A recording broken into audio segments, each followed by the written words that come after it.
Hey guys, welcome to our very first virtual seller roundtable.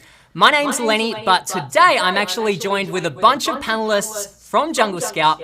Here's everyone that's joining us today.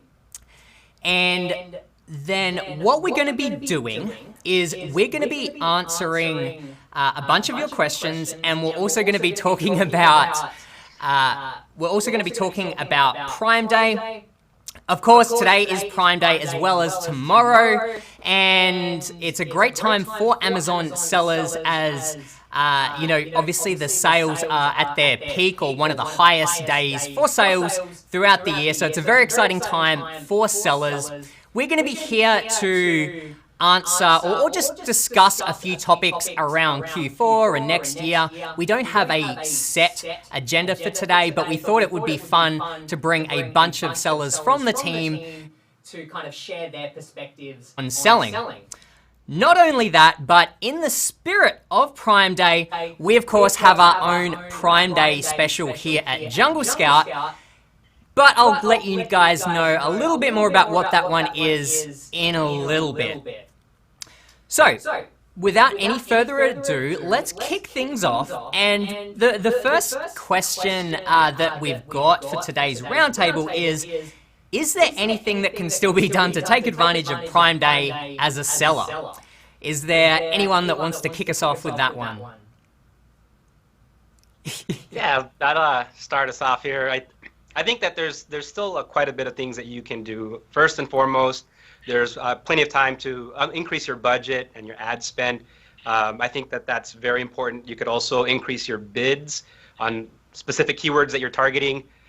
We talked about in a couple weeks back about virtual bundles. It's a beta program. If you're brand registered, you can take advantage of that. It takes 15 to 20 minutes to set up. And essentially, if you have multiple SKUs, multiple products, you can now virtually bundle them and maybe offload some slow-moving inventory. So that's always a good thing. But yeah, this is the day or the days to really amp up your sales and increase that budget spend. Great one. Any other thoughts at this point?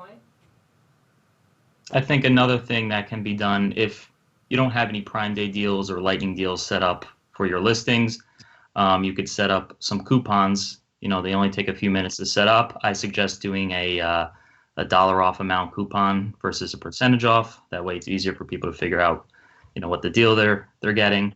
Remember, when people are shopping on Prime Day, they're basically window shopping for the best deals. So if they hop onto your listing and they don't see there's any type of discount, or maybe your competitor is priced a little lower, you may not convert there. So at least having some type of discount, I think, would be important. Definitely, yeah. I guess in the same vein, you could also bump up your PPC spend. Is something you could still do over the next day or so. Any other final thoughts on that one? I definitely think Brian and Rolando nailed it. Absolutely recommend bumping up double, triple, quadruple your PPC budget. And if you not already have a coupon or discount off on your listing, that's definitely an easy, eye-catching way to draw attention to your products and also make the shoppers feel like they're saving something, even if it's not a crazy Prime deal like Amazon does with their own products. But yeah, I'd say the number one thing with the influx of new shoppers and customers going to Amazon and looking for products, you definitely want to make sure you're not cut off in the middle of the day. Your ads aren't cut off, so definitely increase those budgets. And of course, that will drive the most traffic to your listings. And if you do the work beforehand, it's a little late to get some new images or copy on a product. But if you have a high impactful and high converting listing, then making sure you can get as much traffic to it as possible for these few days of Prime sales is definitely a must-have for sellers. Yeah, I think it's important to note that this is the start of the sales extravaganza, right? We're just kicking it off with Prime Day. This is the fourth quarter, and so sales are just going to continue to increase. So it's very important that when it comes to budget as well, not to to blow it all, right? It's keep the entire the big picture in mind, that you've got Black Friday coming up, you've got the entire days leading up to Christmas, and even through New Year, you're going to have some great sales, some great volume. So definitely monitor and budget accordingly, that it fits your overall big picture strategy. Yeah, I'd like to echo that as well. For anyone out there that mightn't have had time or mightn't have been able to prepare for Prime Day to like fully take advantage of it, don't worry, because this is really just the start of Q4 sales, and even though today is going to be a high volume sales day, the rest of this quarter is, obviously going to be through the roof when it comes to sales. So even if you weren't able to capitalize on today and tomorrow, then you still have opportunities to do a lot of these things, over the coming weeks. Which leads me into the second question that we have here, which is, what should sellers keep in mind going into the holiday season, in particular in the era of COVID? Who wants to kick us off? I can start with all the basics. Check your inventory, optimize your ads, optimize your listings. Just try to get, I think November 6th is the cutoff date to get all of your inventory into Amazon's warehouses to be available for the holiday season. Of course, you can probably still send stuff in afterwards, but just try to get as much inventory into their warehouses as you think you'll need, and optimize your listings, make sure everything's buttoned up, and that's always where I start. Yeah. Does anyone think that, what do you think might be different this year in the era of COVID compared to Q4 previously? Well, it's going to be hard to get inventory in there. Everything's backed up. So, that 200 unit limit is a struggle, and I think Amazon is just backed up in general. So, yeah, I would just say as much as you can feed, even if it's a case here and there, I would just do it as you can. Takes a little bit of, you got to be creative. I think that we are in this for the long haul, right? This is essentially, this is our livelihood, this is our business. For some of us, it's our side hustle, but we're not, trying to just focus on just the Q4. We're looking at beyond. And so I think that this pandemic has really helped us to think on our feet and think light. When this 200 unit limit occurred, we had to get innovative and creative and see how we could maybe partition our supply and maximize still the fourth quarter. So it's just going to require a little bit more creativity, and but I've seen it time and time again. Many sellers are doing well, and in fact doing better than they did in previous years. So that's just it just goes to speak to how I think that being an entrepreneur and having that entrepreneurial spirit really kicks in times like these. Definitely. Right. Sorry, Lenny. Since Amazon, put those limits in place, the ASIN level limits, and then some sellers have storage limits in place because their, IPI scores may have been a little lower this year. So if you do have that issue, another thing that you should be doing is put an FBM SKU on your listing, just in case, merchant fulfilled, just in case your FBA inventory goes out of stock. If you do have extra inventory, maybe at your house, your warehouse, a third-party warehouse, get that FBM listing up. That way there's no downtime if your FBA inventory does run out. Good one. How's everyone been coping with the 200 unit limit? Or I guess it depends on like how well your product's selling, but has anyone here been significantly affected by that or experienced the challenge of it? I dodged a bullet on one shipment because I literally placed the order just before the limit was put into place. However, that hasn't been the case with all my supply. And like I said, it's that creativity of being able to use your supplier, and you may have to pay for a large quantity up front or what they require, the minimum order quantity. However, it's possible to ask your supplier, hey, can you hold off on 800 units and just ship 200 units? So that's why I say doing things like that, using third-party logistic companies as well, and just getting creative as far as also using your garage or a friend and family maybe that might be willing to provide some space for you. So it's what it takes, and it's not going to be forever. And I think that that's what we have to keep in mind, that this will pass, and but you at least in the toughest time you develop tough skin and you know how to maneuver, and if you look at it in the grand scheme of things, hopefully it'll be easier down the road once this is all lifted and everything's back to normal.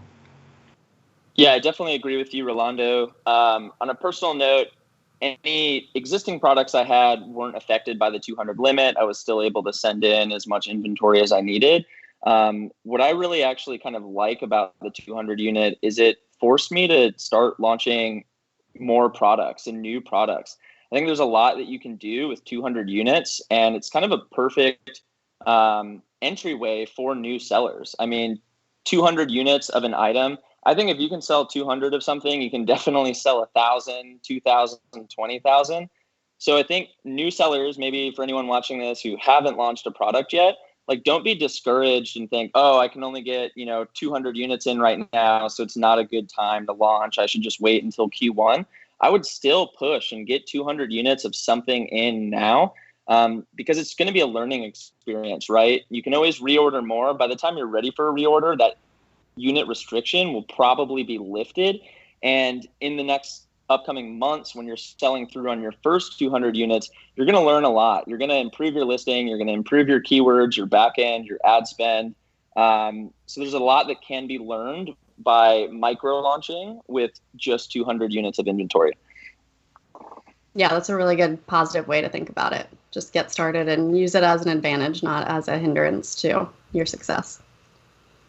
And suppliers are actually becoming a little more flexible. I mean, they see what's happening. It's not impacting just one seller, but it's any seller that is selling in the United States. So suppliers tend to, if you have good communication, good rapport with your supplier, they can be a little flexible with that.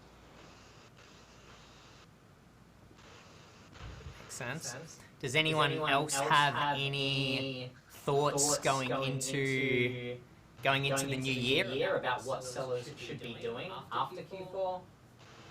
I've got a question for everybody. I'm wondering if anyone's like, Carly, you were talking about how you optimize your listing. That's always the first thing. Is there any like specific things that you've done to optimize your listing, like for the holidays? Like I'm thinking of maybe, sort of adding in verbiage that your product is great for gifts, maybe throwing a Christmas tree emoji in your bullet descriptions, or updating some of your like lifestyle images to show, I don't know, some kids around the tree unwrapping a gift. Like, is there anything you think you could pivot your listing for a holiday season?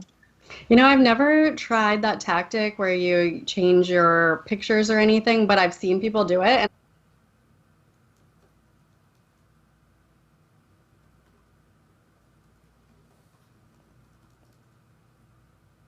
usually just play around with the title or like things that I've been thinking about or testing, and then I'll go with something, a couple months beforehand, or always testing different things. So changing the order of your bullet points, or maybe changing one to say great for gifting, or being specific about the audience with your keywords where normally throughout the rest of the year you wouldn't, like stocking stuffer, or I don't know, any words you can come up with that you would think would drive some extra traffic, I think is a good idea to try around that time.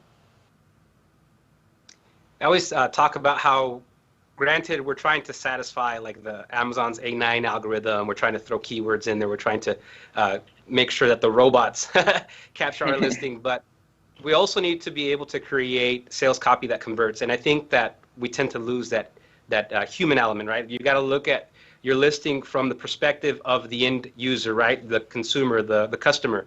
And personally, when I go shopping on Amazon and I see that a seller adapts and adjusts, and I could see myself like, or a family member unwrapping that gift under the Christmas tree, I'm more inclined to buy versus someone that's not putting in the effort. So I think that that's what Q4 does, is it allows us to get a little more creative as sellers and to try to tap in and hone in to the emotional side of things of how to convert, because one thing is to get someone to click onto your listing. The next part is, how do I convert that sale? And we have very little opportunity, because maybe you have 3 seconds to convince the person to remain on your page, and it's going to be everything that we call above the fold, right? That's just like that initial page that you see. So it's going to be your title, your bullet points, and some images.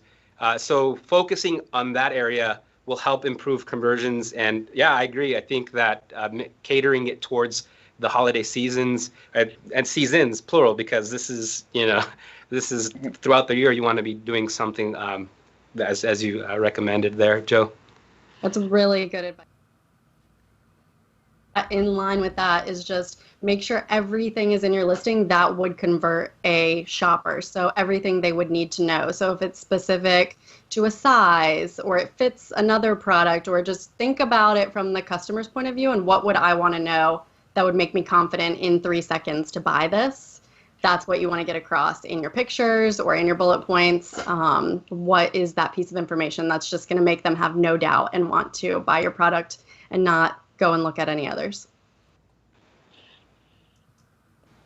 Cool. Very good advice. So we've got to talk about it because it's that time of the year, but presidential election.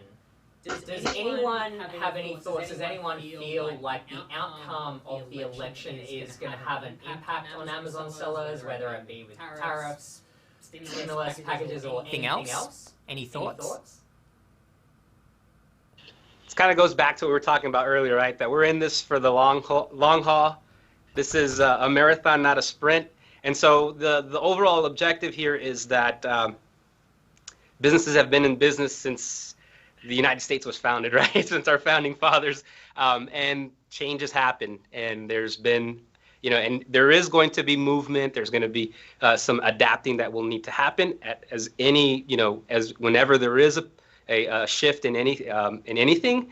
The pandemic, perfect example. However, I don't think that there's going to be a negative impact as a whole. I think that what the pandemic has taught us is that brick and mortar businesses are essentially moving to Amazon, right? The bigger share of buyers are purchasing on Amazon and just online overall. So I think that is what you need to keep in mind, or as a seller, is that nothing dramatic is going to change. Online platforms are still going to exist, and granted, there could be some fluctuations in the stock market, but that doesn't impact the fact that the trend is headed towards online sales. And so being an Amazon seller has positioned us to be able to be in the best position going forward. All right. Yeah, I think those are all great points. Rolando, like you said, you need to adapt. There's always going to be things that, different circumstances that happen in life, positive or negative, and you just have to keep moving forward. In terms of tariffs, if anyone's worried about China tariffs, one thing that you can do is look into suppliers in other countries. For instance, India, Vietnam, or even within the United States. Look for new suppliers. You may even be able to get a better price or better quality. It's always good to have a backup in case something like that happens that is out of your control. Yeah, I definitely agree with Brian and Rolando here. I mean, I think the number one concern for sellers is my cost to ship my items to the United States going to increase? Is it going to get more expensive? Is there going to be limits on shipments to China? And the answer is maybe. I don't know. It's too soon to tell. Like, personally, I don't want to stress about election results and how that could or might or maybe impact my business. I think it's definitely something just reactionary that we've got to do, as entrepreneurs and business owners, is moving through the waters and navigating like as it comes. We don't know if there's going to be a shark in 2021 with China tariffs, or if not. If it does happen, if those prices are going up, then yeah, maybe we look somewhere else. But at the end of the day, I think that we're in an amazing position for the next year and future years, regardless of the outcome of this election. COVID, quarantine, it's put a lot of people at home. E-commerce is booming and more popular than ever before. More and more shoppers are looking online. I think it's a great time to be an Amazon seller. If I wasn't already, I'd be hustling to start. So regardless of who wins the election, I think that all sellers will be in a really positive place for the future, no doubt.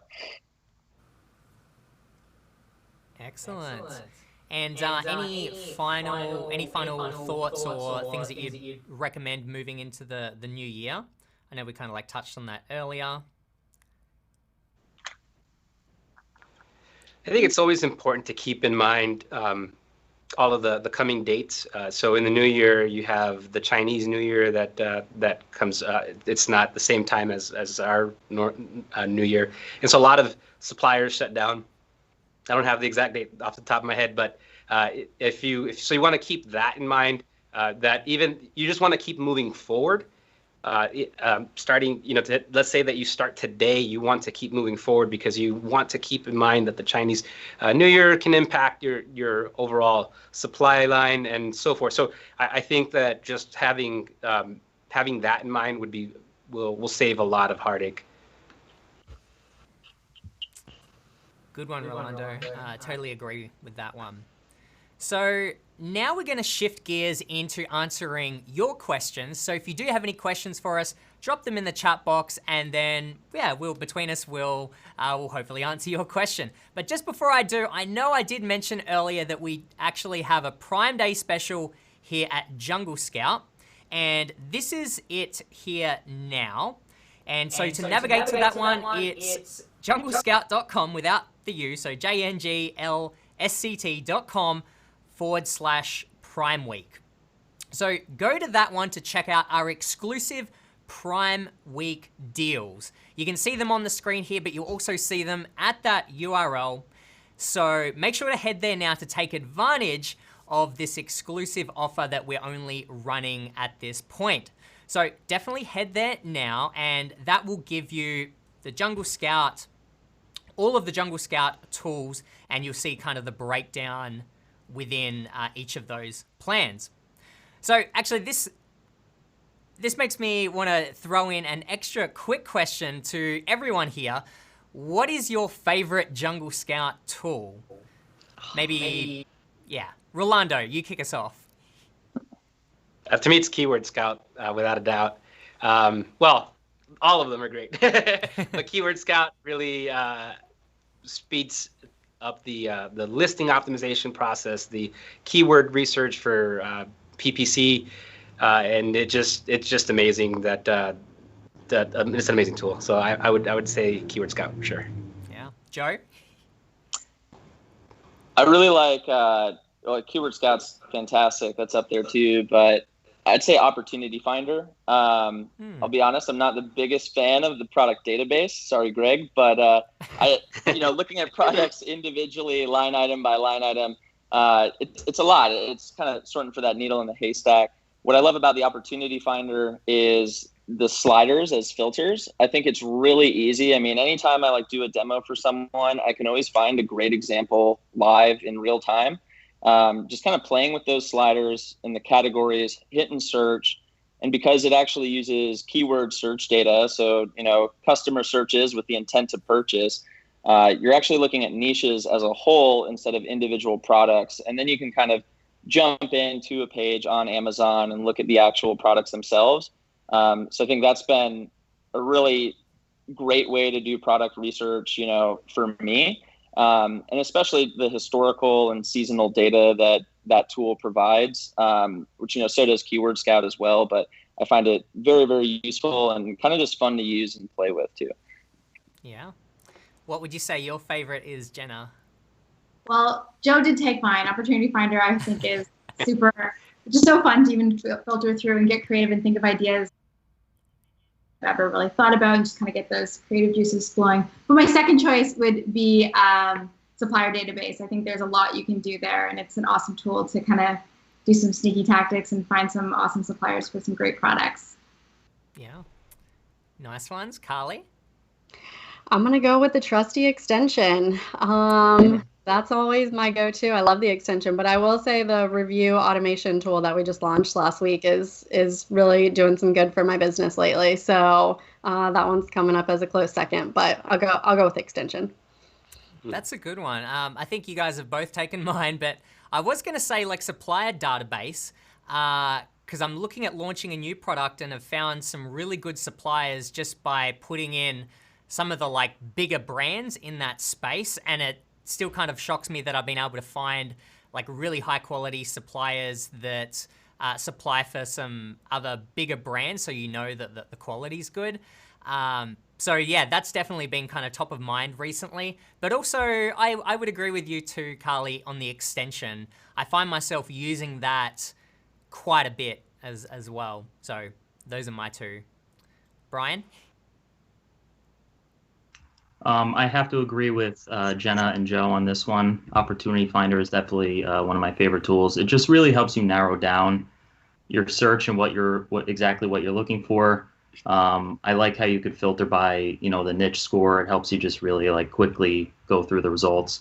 And I found a lot of random niches that I honestly never would have thought of before from using this tool. So, and once you go and find it there is when you could start to really dig deeper into what you find. Nice. Just a bit of shameless self-promotion there, but we all here have sold or are selling, and yeah, highly recommend our tool. So again, if you want to check that one out, it's the junglescout.com/Prime Week if you want to check that out. So now let's dive into some of your questions.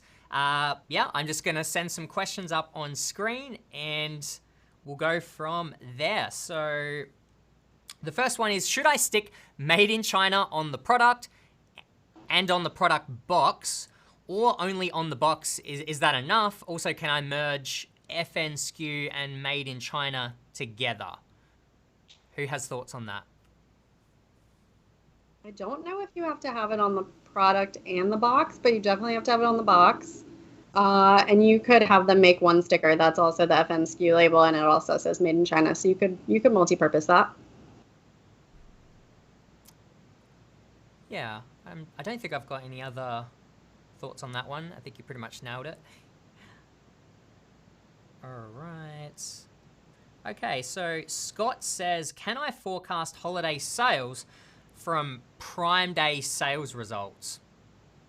I guess, like, real quick, my thoughts would be not exactly. Today, or like Prime Days are very specific days that are being heavily promoted to get a lot of spend happening on those days. So whilst Q4 should be quite high in general, Prime Day sales aren't going to equate to the typical day during Q4, even though it will be elevated throughout. So yeah, I guess that's my thoughts. I don't know if anyone else has anything to add. Yeah, I would say probably the best way that you can predict Q4 or Christmas sales would be looking at historical data, looking at the seasonality of the search terms, especially with the extension and Opportunity Finder, or even like Keyword Scout, and looking at the historical and seasonal trends of those top searches related to your product. Those can go back up to, so you can definitely get an idea of how much those products were selling or what the demand looked like a year ago, and then use that to kind of predict your sales for this year.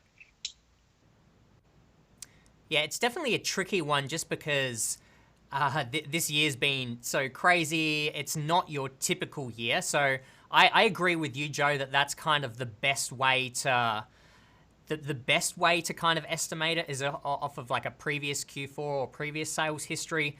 But maybe I would take note of how much of your sales also increased over the last few months compared to last year. And that might tell you that, like, okay, my sales have increased like an extra 20%, potentially due to COVID or not. And maybe you could add that as an additional factor just to like get a rough ballpark, because of course no one here knows. All right. Alex says, I want to become an Amazon seller, but it's a bit overwhelming. Not sure where to start. Can someone give a quick rundown of how they got started? Anyone want to kick that off? Yeah, I I Y'all can do got it. really unique All right. stories. I think, yeah, Joe, you go for it. Let's all do it. Jenna. Everyone can go around. Go ahead, Joe. True. Okay, I'll kick it off. So I got started in 2017 with Jungle Scout, looking for products to sell with Jungle Scout. I mean, my first and foremost advice to a new seller, because I know it can definitely be overwhelming, right, is first find your why, find your reasoning. What's your motivation? What do you want to achieve with an Amazon business? Chances are that your goals aren't, I want to be an Amazon seller. It's more like, I want to achieve financial freedom or earn additional income or be my own boss. Like whatever your reasoning is, selling on Amazon is a medium or vehicle to help you achieve those goals. And yes, it can be very overwhelming. But I would just say, take it a step at a time, right? The Jungle Scout Academy is a great place to start. Our Prime Week deal has a special in the Freedom Builder Bootcamp if you want some extra hand-holding and, personal consulting and calls. But there's no need for you to worry right now about PPC and listing optimization. Take it a step at a time, right? Don't binge the entire academy like it's a new Netflix series. I would just start a module at a time and work as you learn, right? Take those baby steps as you're going alongside, Lenny, Greg, and Rolando, them giving that guidance in the academy. Break it off like that, because it can certainly be overwhelming. There's a lot to it, but really as you go and as you learn, it becomes easier, repeatable, and scalable. But especially for that first time, I would say just get up and running, like try to take action every day, even if it's just an hour, and don't think that you need to learn everything all at once. You can absolutely take baby steps to avoid, analysis paralysis and getting scared and quitting. Yeah. Jenna, what would you say helped you, like going through the steps and the process, when you were launching and finding a product? Yeah, so I did mine all on our Instagram through a series called Seller Diaries, where I kind of documented my whole process. If you haven't seen that, and you know what, I was a new seller and I made mistakes, and they're all documented there if you want to go watch it, and that does happen. But what is so great about Jungle Scout is no one can hand you a business, despite what some kind of systems may say. We can't hand you a business, but Jungle Scout will hand you the tools to build one. And just I love what Joe said about taking Academy one step at a time, and how you don't have to worry about PPC and you don't have to worry about making $1 million for your first product. Just kind of take it day by day, and the blueprint is there for you to follow. And there's a ton of people in our Facebook community who are there to help you out every step. Great advice. Probably the only other thing that I'd add as well, or to kind of like emphasize, definitely just take it like one step at a time. And then I'd also say to move with speed. It's definitely a business where like you find an opportunity, you try to like capitalize on it as quickly as possible. And there are certain things that you do need to take your time with, like selecting a product, as that definitely is the foundation of your business, and you want to make sure that you get that stage right.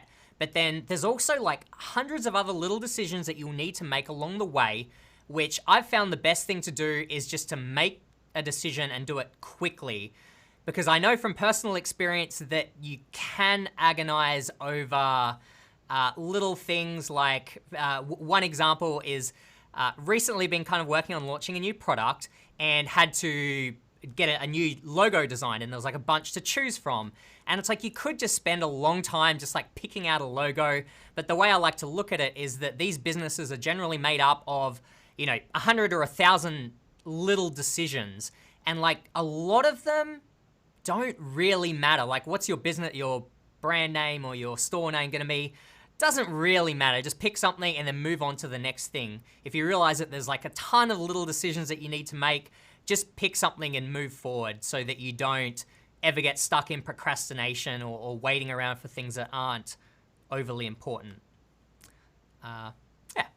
Any other final thoughts on that one? I had something just to add to that. I think those were all very great points. And it could definitely be very overwhelming. I think one thing, besides all of that, is to, one, get your seller account set up if you haven't already, because that can take a little time. It could take, weeks to get verified sometimes. And also, if you do have your account or once you set it up, just get familiar with Seller Central. Go through each section, and Amazon has their, Seller University to help you navigate it, because it can get super confusing once you go in there and it's hard to figure where to start. Yeah, great advice, Brian. And so I think this is a good question. What's your advice on when to throw in the towel on a certain product in terms of ad spend? How long should you keep advertising a product with a low return on investment? Any thoughts? I mean, my first question would be how much work have you done to optimize and adjust your PPC? Because I know some products I launched the first month or two, I'm definitely in the red. My ACoS is certainly a lot higher than I would like it to be. And that's okay. It takes time to optimize and bring it down. So, I would really never want to throw the towel in on a product entirely. I would do my best to sell through whatever inventory I have, but maybe with the decision that I'm not going to reorder this product. So I would say really that's kind of just diving in deep with your advertising strategy and weeding out those keywords that aren't working. Especially if I think a lot of sellers, maybe new sellers, will just turn on an automatic ad campaign and call it a day. And that's not going to work. Amazon will throw a bunch of money at keywords that might be totally irrelevant. So you really need to be checking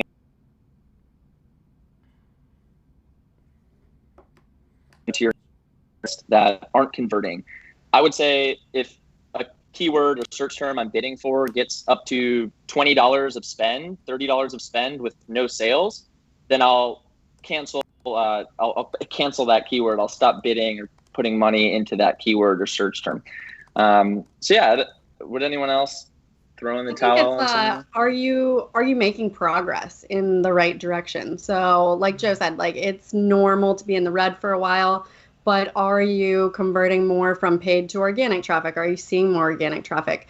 Our rank tracking tool is really good for that because you can see where you rank on the page over time for keywords that you've assigned to that product. And that's really good to see, am I making progress moving up the page ranks? And then if I'm moving up the page ranks, am I actually making more money by moving up the page ranks? So I think it's all about making progress, and then you can sort of determine, but it's all one big math equation, and you just kind of have to keep chipping away at it, and your limits and your budget. So in my mind, it's just, am I making progress? Okay, did I stall? What can I change? And then is it worth it when I think I get to, if my goal is to get to the top of page 1, once I'm there, now I know the actual numbers, what that's actually worth. Is that worth, am I making money then? Is it worth it to me to keep going with this product? Or at that point, I guess once I reach my goal, I will, or get close to it, I'll decide. Yeah, that makes a lot of sense. There are times that it's okay, or you might intentionally be okay with losing money on a PPC campaign. And that would namely be if you're trying to help boost your organic ranking. But I guess if you're not making any progress there, like Carly said, and you don't have a great ACoS or return on investment on PPC, then something might be wrong there. But you might be okay with losing money in PPC if it is helping drive that organic rank up.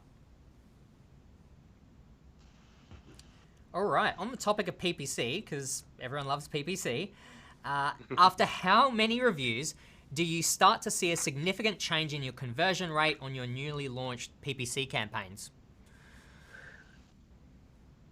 I have no idea. What is everybody at? Does anybody else know?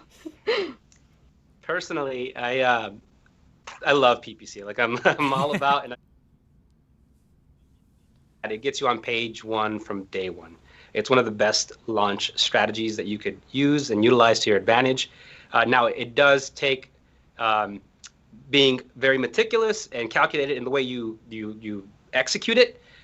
But I do find that the most important thing is just continuously optimize your campaigns. They will improve over time. They're never going to start out.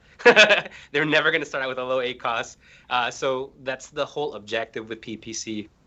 And then, as I mentioned, you got to analyze every step along the funnel. Like if you're getting impressions, solid. Are you getting clicks next? Okay, solid. So now if you're getting clicks, the PPC the campaigns that you've been running have done their job. The next thing now is your listing, right? Is it converting? Is your ad copy, your images, is all of that now taking the customer to the next step?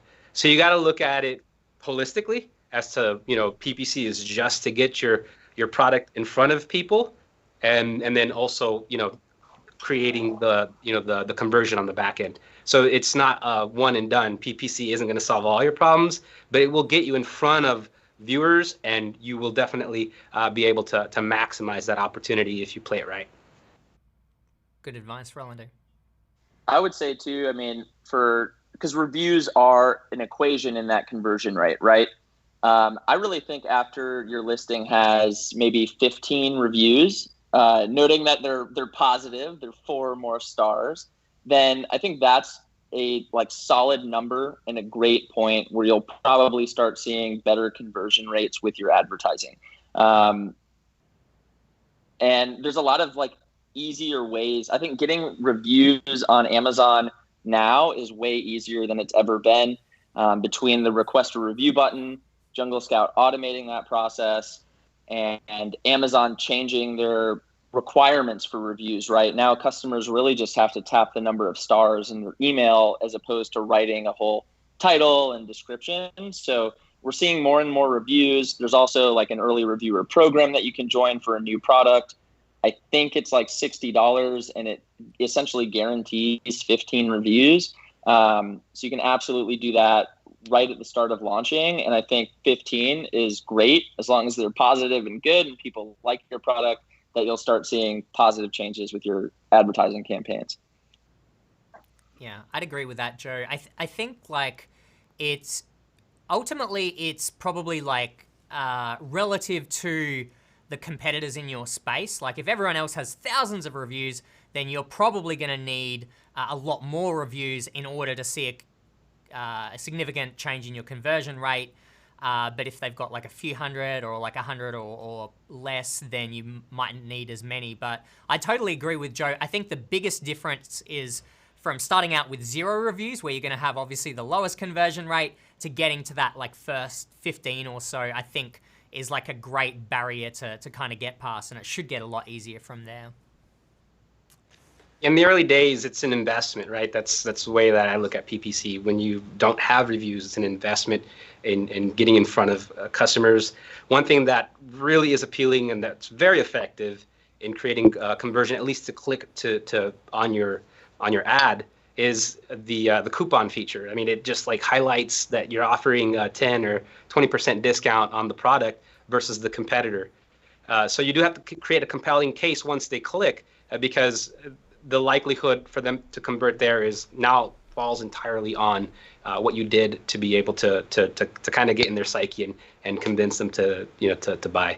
But using coupons is very effective if you have no reviews. It's always, I think, in the early stages, it's going to be your price and the type of deals that you're offering, and in comparison to your competitors. And the more purchases you get, the more opportunities that the reviews will start rolling in. So yeah, so you do have to have a quality product in the end. And so that's first and foremost. All right. So next question. What are the best practices regarding insert cards, do's and don'ts? So I guess firstly, is anyone still using insert cards, or do you recommend them today? Yeah, I would definitely recommend them today. I think packaging and insert cards are probably the best way to enhance the brand experience and buying on Amazon, especially packaging. But I think insert cards can add a really nice touch. I think it depends on the nature of your product too. If you have, for example, a product that, I think something that requires instruction, or maybe how to best use something, an insert card is a really, really good way to give that information to your customer, right?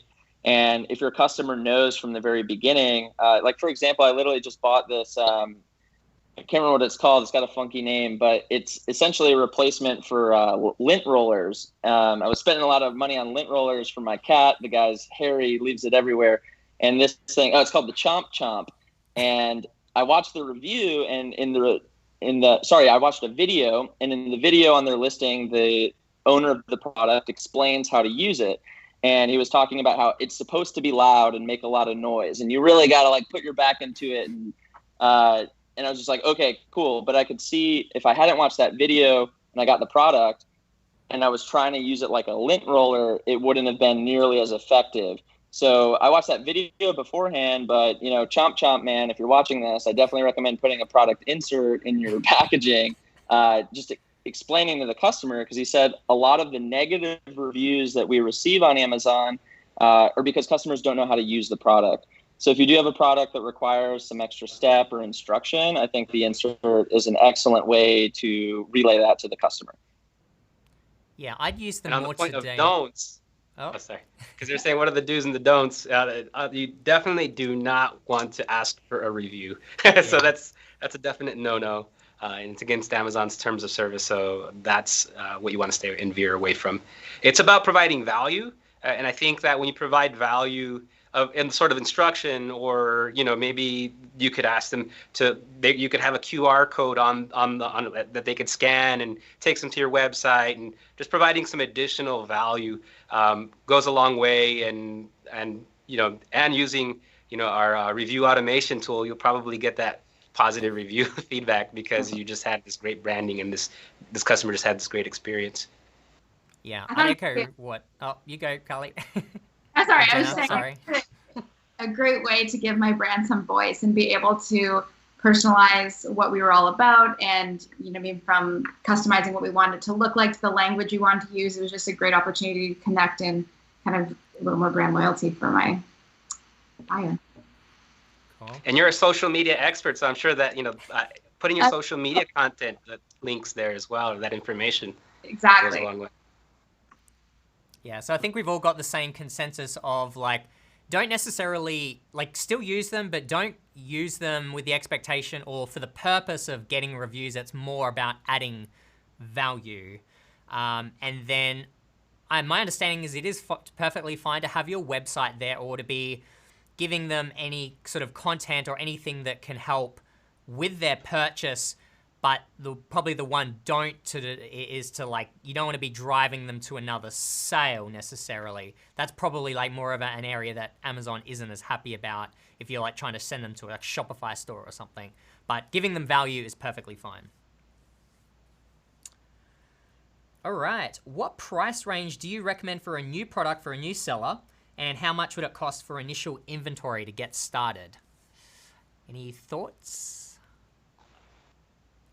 I like still staying in that giftable impulse range, so something between $20 and $50 as a sales price. I think that's a good range to stay within for a bunch of reasons, but I think it's a good range just because it is like an impulse buy. You don't have to think about it as much. It's probably not as complicated of a product, and then the inventory investment isn't going to be as great for something that costs more than that. So that's the range I like. Yeah, I totally agree. Anyone else got anything to add to that? I agree with that. I think $20 to $50 is a good range, but I will say one of the more recent products that I have sourced was only around, it was less than $2 per unit, and I was able to get the sales price to $15. And so, that's a range that you would want to stay in, but if it's a couple dollars below or a couple above, that's okay, as long as you can get that landed cost as low as possible. Yeah, that's a really good point. I saw something too that's pretty low cost for the initial investment. It's in that $12, $15 range. It's great because it's super light, so there's nearly no storage fees. It's very small, very light. So if you can make the math work, I think by all means, we usually say 20 and up, but it's just hard sometimes with those fees in that lower price range. But if it has a really low buy cost and is light and the fees work out, then yeah, I wouldn't ignore those opportunities. Those are really good to come across. Yeah. I mean, we usually say that $18, $20 and up, just for the sake of like, you know, it's not that you can't find these products out there that you can source really cheaply and then sell for like $12, $15 or $10. You can find them. It's just a lot harder to find them.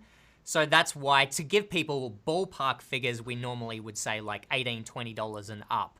But it's not to say that you can't find lower ones, just as long, you know, like Carly said, as long as the math adds up. All right, question to everyone. What is the best service or practice to get categories ungated?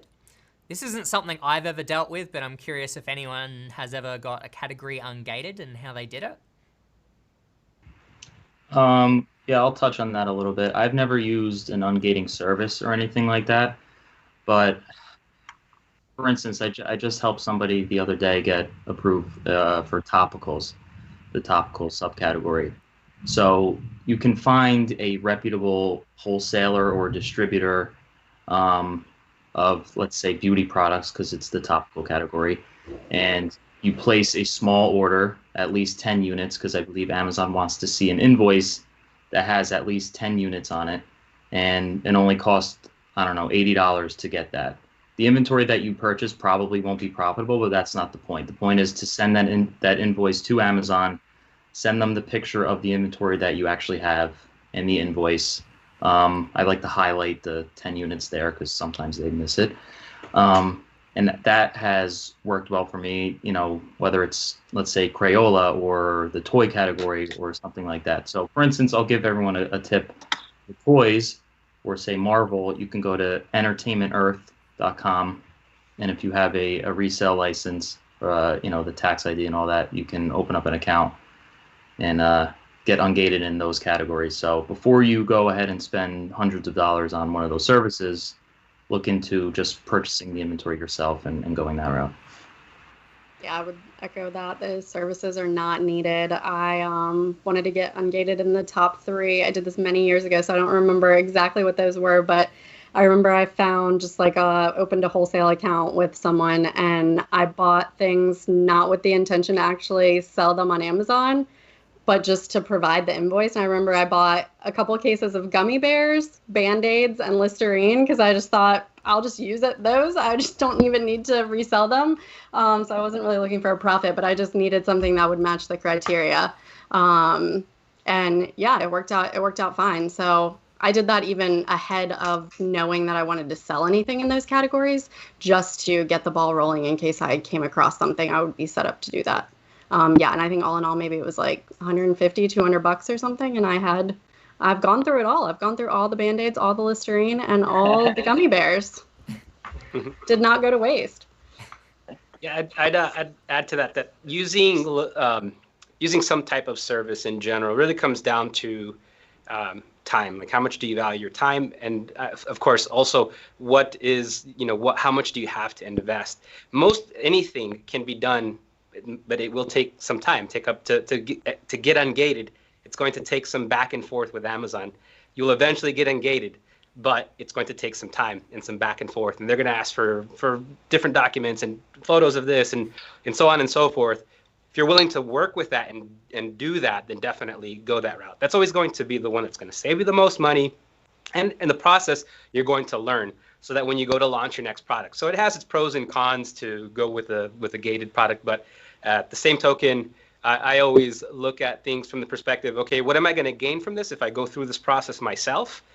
For example, PPC might be something that you outsource, or maybe something that you want to do yourself, because what can I learn and how can I apply this for my next launch and my next launch? And so that's why it doesn't hurt to do these things yourself.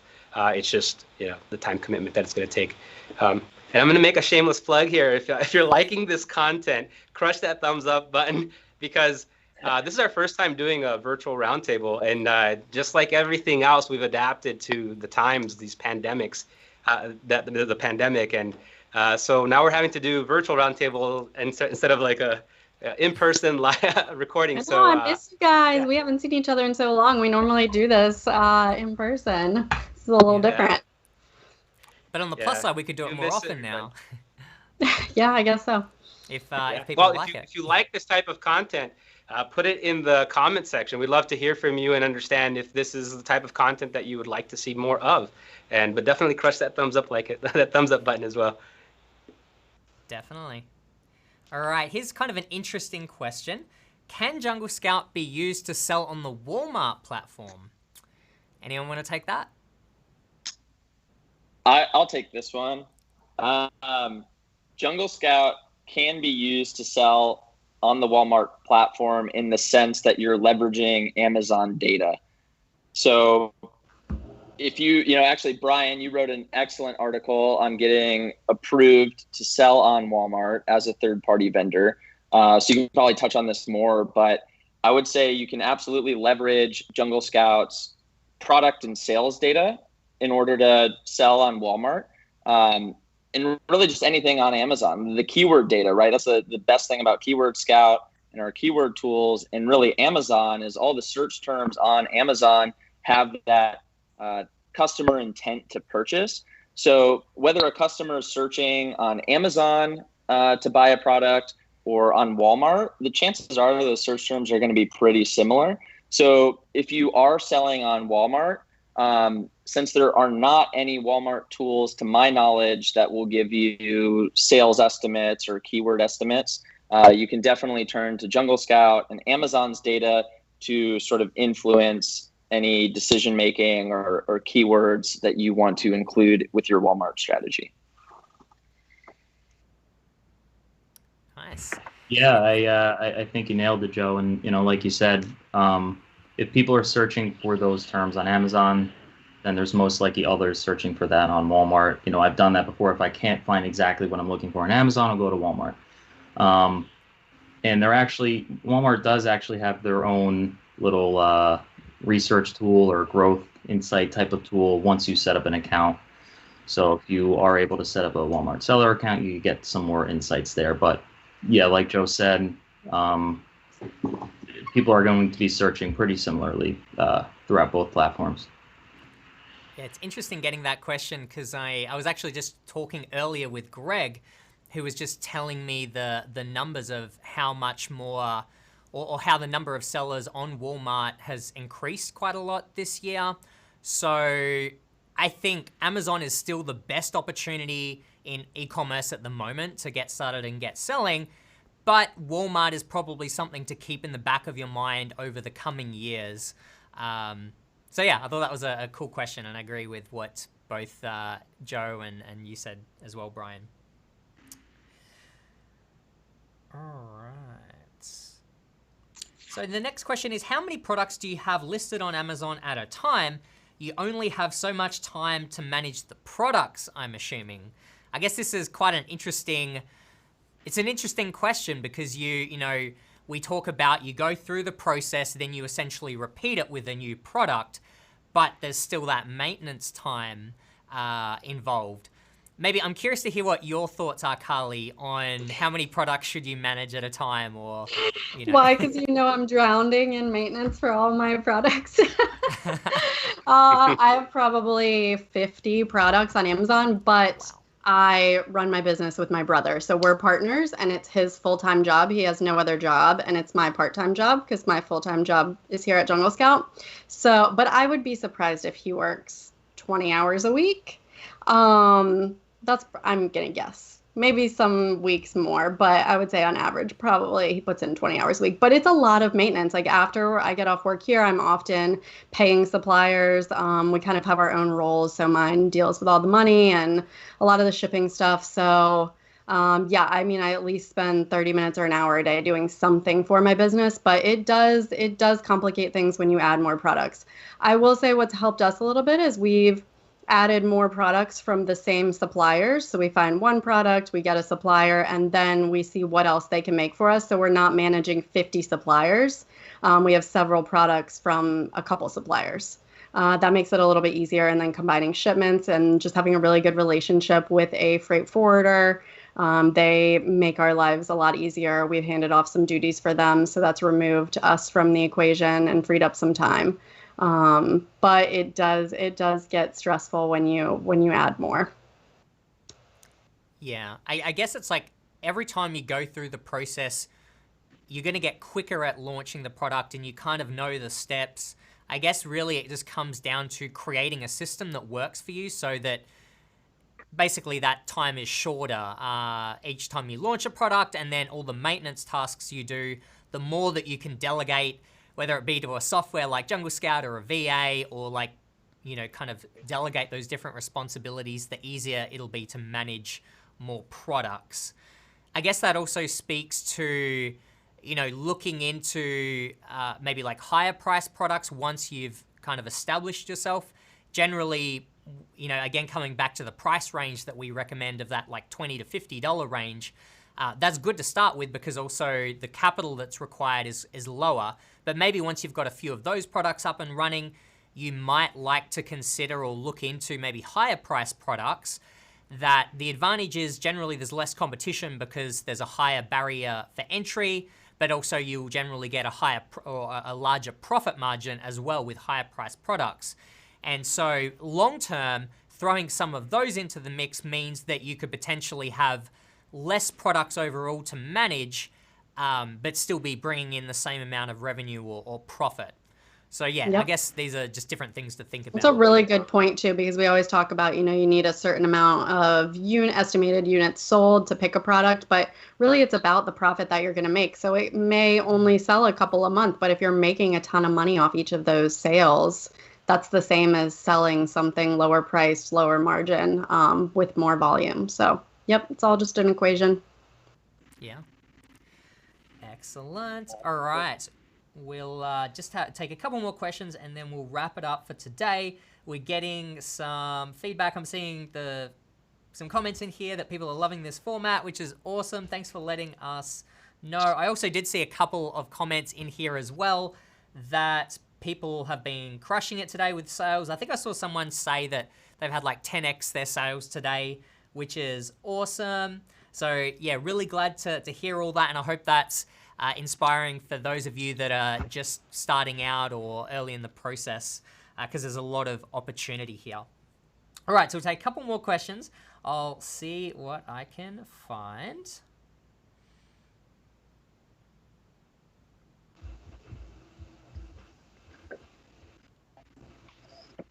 All right. Okay, so brand registry question. That looks like a good one.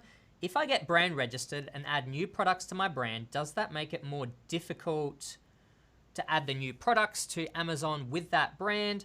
I have heard it slows the process down. Is that true? Anyone have any thoughts? Well, I could chime in on that. With brand registry, you need to trademark your company. So the trademark process takes time. And that's where that's where people say it delays things. You can move forward. In fact, you can move much faster. In the meantime, you can actually still sell on Amazon. There's a little hack that you have to do as you're creating your listing, where essentially we're asked for your brand name. You have to put not applicable in -A and still list the brand under manufacturer as the name that you're trying to get trademarked. So that would be one way to just to move quickly and not be slowed down, bogged down by getting brand registered. There's also a program through Amazon, which definitely I would recommend. It speeds up the process. It's basically using kind of like a what would you call it? A network of attorneys that are already, I guess, pre-vetted or approved by Amazon. And it's the Amazon Accelerator Program, if I'm not mistaken, and the Brand Registry Accelerator Program. And so using that service will definitely help you get through that hurdle much faster. So in the meantime, still go through, create your listing, go through all that, and depending on which direction you go, if you're doing it yourself, getting the trademark yourself, then that's going to take a lot longer time to get done. But then there's also the Brand Accelerator Program. So that's probably the ways that I would tackle that. Yeah. Don't let it hold you down. Don't get into analysis paralysis like we always say. Don't let it slow you down. Yeah, to kind of add on to that, in terms of the speed of it, yes, it is slower in the sense of like getting a trademark and going through that process up front. But from my understanding, once you've gotten brand registry, adding additional products into that brand, I think is a lot easier. Once you've gone through that process, you've got it set up, you can then just add new products, put them under that brand, and there's not really anything else you need to do as far as I'm aware. I don't know if Brian, you have any experience or whether that's correct or you know something different, but that was my understanding, is that, yeah, adding new products to a brand is easier. Yeah, that's correct. It'll, like you said, once you are approved for that brand and your brand registered, it's as simple as going in, creating a new listing. You just have to make sure that the brand matches exactly how you're registered. If the first letter is lowercase, make sure you enter it as lowercase. If there's any difference there, you'll have some issues. But no, it's a very easy process. Cool. And then just to echo Rolando's mention of the IP Accelerator program, I would recommend checking that one out. I'm actually in the process of going through that stage at the moment. Then we'll create some content and share this with you guys. So I haven't finished the process at the moment, but so far I've found it really easy to do.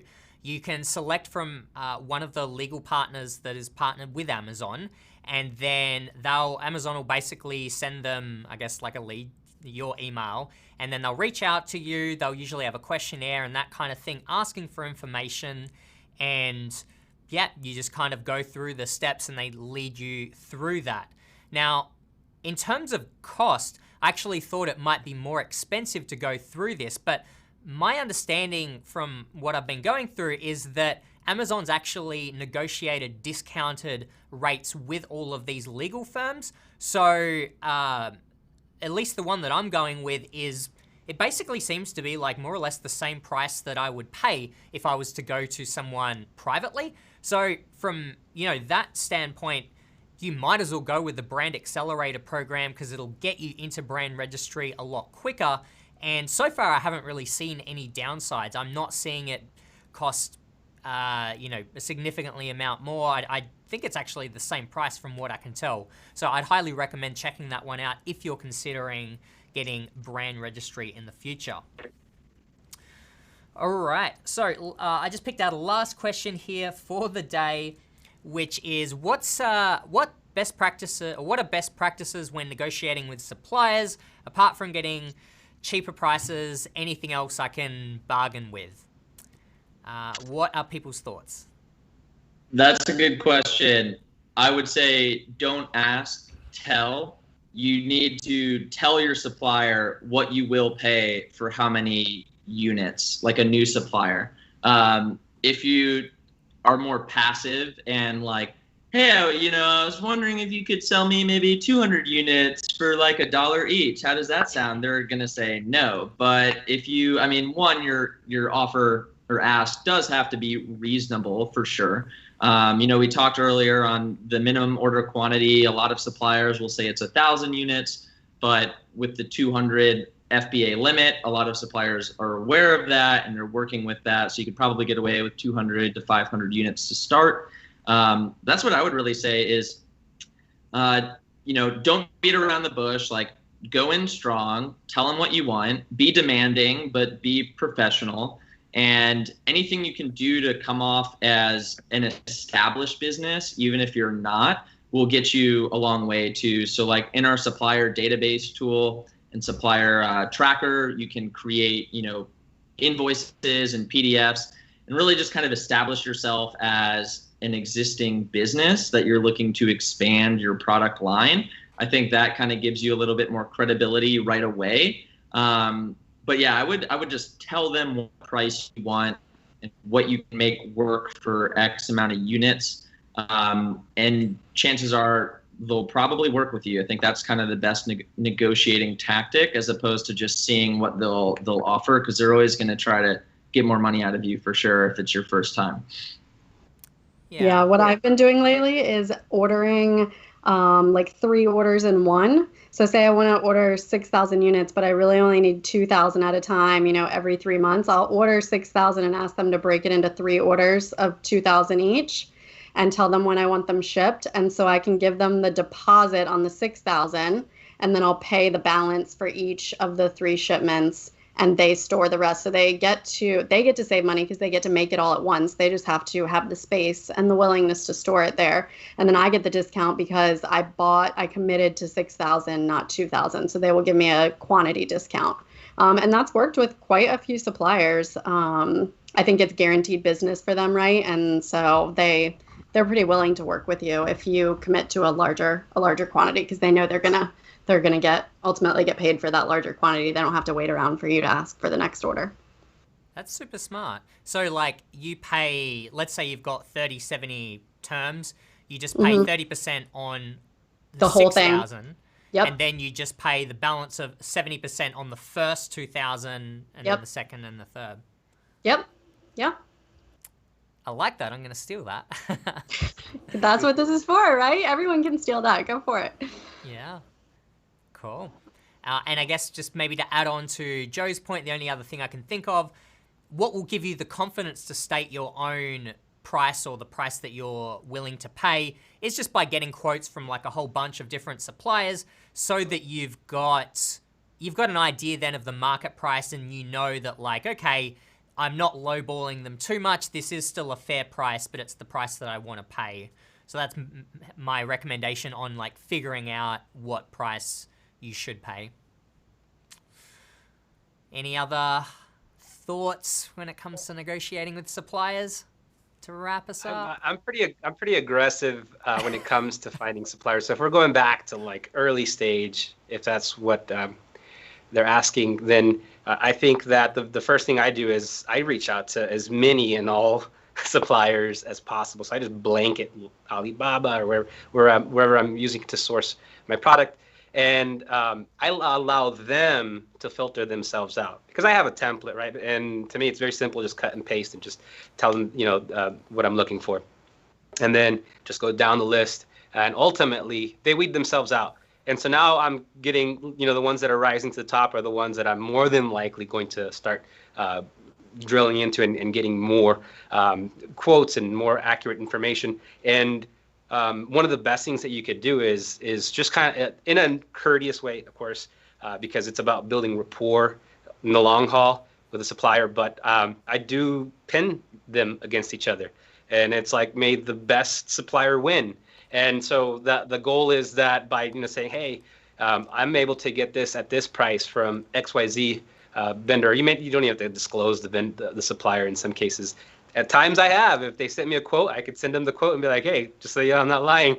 So like, but it just depends on now. Now they're starting to really like fight for the business. I'd rather them fight for the business than me fight for the business, right? And then ultimately now I'm starting to get to like my top 10 suppliers, and I could really work with them. And I'm very good at communication, just keeping the lines of communication open, and just constantly talking, through, I use Skype, or, I stay away from the messaging system on Alibaba, and I just keep the lines of communication open until I finally, arrive to the one that communicates the most effectively, gives me the best price and the highest quality of a product. And that's it. It's a process. It takes, it can't, depending on the speed that you're working at. I literally in one day I could just blanket, hundreds of suppliers, and then just kind of let them come to me. So it's usually my strategy. Last thing that comes to mind is we have a great video on our IGTV where I interviewed all 5 of you, and everyone gave their best supplier tip. It's a really good video. If you go back onto our Instagram, you'll find it and get everyone's top supplier tips. Shameless plug for our Instagram, but That's a good one. Alrighty, guys. So thank you so much for all the questions that you've sent today. Really appreciate getting all of those. Would love to keep going, but we need to wrap it up for today. But as one last reminder, make sure to check out the link that's in, it'll be in the description below, but the junglescout.com/Prime Week to get our special Prime Week offer for Jungle Scout to help you get your business started.